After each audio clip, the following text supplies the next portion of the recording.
बहुत पुराने समय की बात है। रौनकपुर नाम के एक शहर में राजा रौनक सिंह का राज हुआ करता था। वह राजा बड़े दयालु थे और सदा अपनी प्रजा के हित में कार्य किया करते थे। वहां की प्रजा का जीवन बहुत खुशहाल व्यतीत हो रहा था। एक दिन की बात है, एक गिद्ध भूतिया पेड़ के बीज को लेकर आकाश में उड़ रहा था। जैसे ही गिद्ध रौनकपुर पहुंचता है, उसके मुंह से बीज गिरकर रौनकपुर के बीचों बीच गिर जाता है। भूतिया होने की वजह से वह बीज अगले ही दिन बड़ा काला पौधा बन जाता है। एक ही दिन में पौधे के इतने बड़े हो जाने पर वहां के स्थानीय निवासी हैरान हो जाते हैं। दूसरे ही दिन वह पौधा काला पेड़ बन जाता है। अब इसकी वजह से लोगों की परेशानियां बढ़ने लगती है, क्योंकि उसके पत्ते लोगों के घरों की छतों पर पहुंचने लगता है। परेशान होकर लोग यह खबर राजा को देते हैं। जादुई पौधे के बारे में सुनते ही राजा उत्सुकतावश उस पेड़ के पास पहुंच जाता है। वहां के स्थानीय निवासी राजा से बताते हैं कि यह पौधा 2 दिन में ही पेड़ बन गया है। यह सुनकर राजा हैरान होकर पेड़ की तरफ देखने लगता है। दूसरे दिन सुबह होते ही राजा फिर उस पेड़ के पास जाता है। तब तक वह पेड़ इतना ज्यादा विशालकाय बन जाता है कि राजा को और वहां पे उपस्थित सभी लोगों यकीन नहीं होता है। राजा को अब समझ आ जाता है कि हो न हो इस पेड़ में जरूर कोई भूत प्रेत की आत्मा का निवास है। घबराकर राजा पूरे नगर में ढिढोरा पीट देता है कि जो कोई भी वह जादुई पेड़ काट गिराएगा उसे 1000 सोने के सिक्के इनाम दिया जाएगा।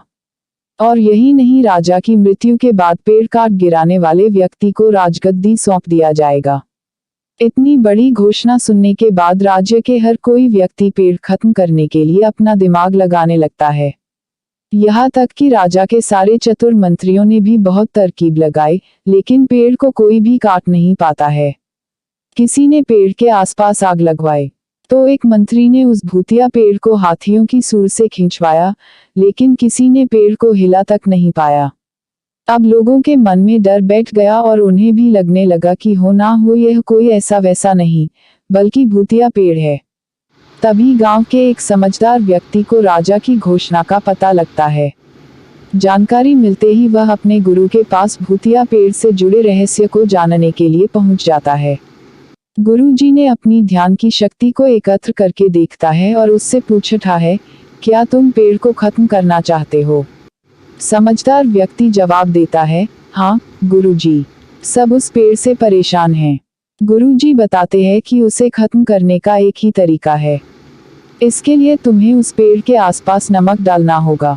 इस तरकीब के बारे में जानते ही वह व्यक्ति तेजी से राजा के पास पहुंच जाता है और कहता है कि इस पेड़ के आसपास आपको नमक डलवाना होगा। ऐसा करने पर ही यह पेड़ खत्म होगा। राजा ने अपने सैनिकों को ठीक ऐसा ही करने का आदेश देता है। सैनिक मिलकर पेड़ के चारों ओर खूब सारा नमक डाल देते हैं। नमक डालने के 1 दिन बाद ही पेड़ का आकार कुछ कम हो जाता है। होते होते 5वें दिन तक पेड़ एकदम छोटा हो जाता है। उसके बाद गलकर वो गायब ही हो गया। उस व्यक्ति की तरकीब काम कर जाती है और राजा खुश होकर उसे इनाम में 1000 सोने की मोहर देता है।